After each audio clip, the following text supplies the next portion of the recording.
2011년 2월 10일 BUFC 헤비급 최강자들이 모인 스트라이크 포스 헤비급 그랑프리 8강전에서 안토니오 빅포 실바가 전설 에밀리아노 코효도르에게 생애 세 번째 패배를 안겨주게 되며 그랑프리 준결승전에 진출하게 되었습니다. 당시 안토니오 실바는 영국과 일본 그리고 북미 격투 무대를 돌며 16승 2패라는 전적을 쌓고 제2의 메이저 무대였던 스트라이크 포스에 데뷔. 비록 데뷔전에서 배우듬에게 판정패를 당했지만 이후 3연승을 거두게 되며 그랑프리 준결승전까지 진출한 상황이었습니다. 반면 반대편 브라켓에선 과거 일본 무대에서 활약할 때 준수한 테크닉을 지니고 있었지만 아킬레스 건이었던 약한 맷집과 약한 멘탈로 인해 만가지 못하고 있던 알리스타 오브레임이 말고기를 열심히 먹으며 운동한 끝에 보기만 해도 지릴 것 같은 경이로운 피지컬을 앞세워 종합 격투기 무대뿐만 아니라 입식 격투기 무대에서도 성공을 거두며 스트라이크 포스 헤비급 그랑프리에 참가. 이후 8강전에서 과거 일본 무대에서 자신에게 패배를 안겨주었던 파브리시오 베오듬에게 리벤지를 성공하고 4강전에 진출해 안토니오 실바와 맞붙게 될 예정이었습니다. 하지만 당시 오브레임의 매니지먼트이자 소속팀이었던 골든글로리와 이미 스트라이크 포스를 인수했던 UFC의 모의사 주파가 계약상 문제로 인해 갈등을 빚게 되며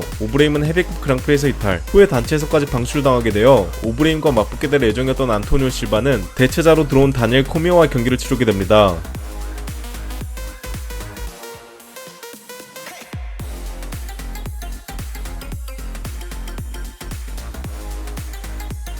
이후 댄 핸더슨과 닉 디아즈 등 유명 스트라이크 포스 선수들이 UFC로 복귀 또는 이적을 하게 되었고 오브레임 또한 골든글로리에서 주파와의 계약 문제를 해결하게 되며 UFC로 이적하게 됩니다. 당시 오브레임의 데뷔전 상대는 브록 레스너로 비록 개실염 수술로 인해 내구성에 의문 부호가 붙은 상황이었지만 압도적인 체격을 바탕으로 명실상부 UFC 대표 괴물 이미지를 가지고 있었기에 UFC 측에서도 경이로운 오브레임의 신체 조건을 부각시켜 괴물 대 괴물 구도로 프로모션을 진행하게 됩니다. 하지만 벌어진 경기에서 레스너를 너무나도 손쉽게 제압하는 모습을 보여주며 차세대 UFC 헤비급을 이끌어갈 스타로 등극하나 싶었지만 당시 케인 벨라스케즈를 잡고 챔피언에 오른 주니어 도스 산토스와의 경기 약 한 달여를 놔두고 약물 검사에서 양성 반응을 보이게 되며 9개월간의 출전 금지 처분을 받게 되는 오브레임이었습니다. 이후 징계 기간이 끝나고 네바다 주 체오키로부터 다시 라이센스를 받게 되어 복귀전을 치르게 되는 오브레임. 그의 복귀전 상대는 이전 스트라이크 포스 헤비급 그랑프리에서 붙을 뻔했던 안토니오 빅포 실바였습니다. 당시 실바는 오브레임의 이탈로 인해 대체자로 들어온 AKA 소속 다니엘 코미어에게 충격의 실신 KOP를 당했지만 UFC로 이적하는 데는 성공. 하지만 그 UFC 데뷔전부터 또 다른 AKA 소속이자 직전 경기 주니어 도스 산토스에게 KOP를 당해 악이 받칠 대로 받친 케인 벨라스케즈를 만나 또다시 KOP를 당하게 됩니다. 허나 이후 경기에서 당시 헤비급 초신성이었던 트래비스 브라운을 TKO로 꺾고 분위기 반등을 이어나가려 하는 상황이었습니다. 이후 경기를 앞두고 벌이는 신경전에서 오브레임은 당시 블랙질리언 소속이었던 실바가 자신이 블랙질리언으로 들어가게 되자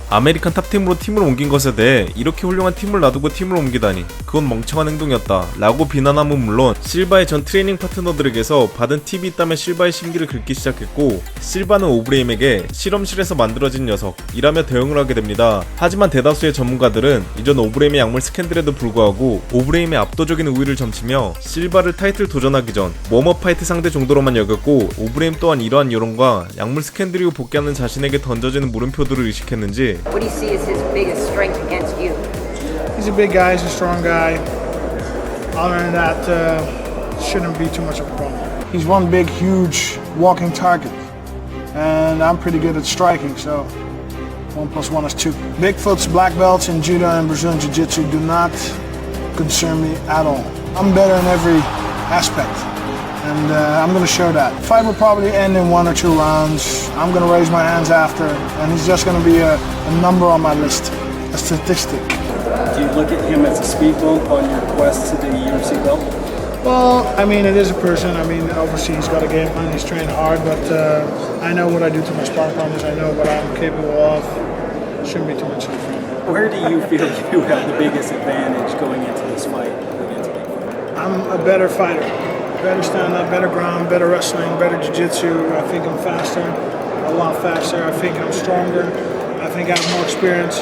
I think I'm more clever. 여러 매체에서 지속적으로 안토니오 실바를 무시하는 발언을 했고 이에 기분 좋을 리 없던 실바는 자신에게 존중을 요구하며 만약 오브레임이 이 경기를 쉽게 생각한다면 케이지 안에서 그가 틀렸다는 것을 보여주겠다 라고 이야기를 하게 됩니다. What did they say? He said, you better start showing some respect. And he goes, I'm gonna fucking destroy this.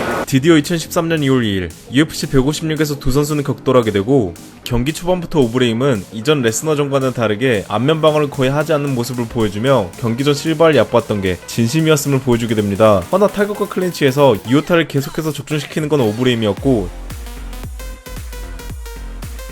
실바는 오브레임의 안면을 가격하는데 어려워하는 모습을 보여주며 1라운드가 종료. 이어진 2라운드에선 오브레임에게 그라운드까지 끌려 들어가 시종일관 바닥에 등을 대고 누워 2라운드마저 빼앗기게 되며 2라운드까지 유효타는 49대 7로 안토니오 실바의 패색이 짙어지게 되나, 마지막 3라운드에서 실바의 라이트가 오브레임의 축두부를 강타. 이후 충격에서 회복하지 못한 오브레임이 그대로 오토파일럿 모드로 들어가게 되며 계속해서 이오타를 허용한 끝에 실바의 역전 TKO 승리로 끝나게 됩니다. I just wanna talk to him. Hey, get up. I wanna fight. We know Overeem don't have a good cardio and no hurt. When he punch, he's a lion. The guy punch him, he's a cat. I'm with the first round, the second round, I confuse his mind, you know. And all the time when he's punch, he breathes fast. Man, this guy no come for the final round.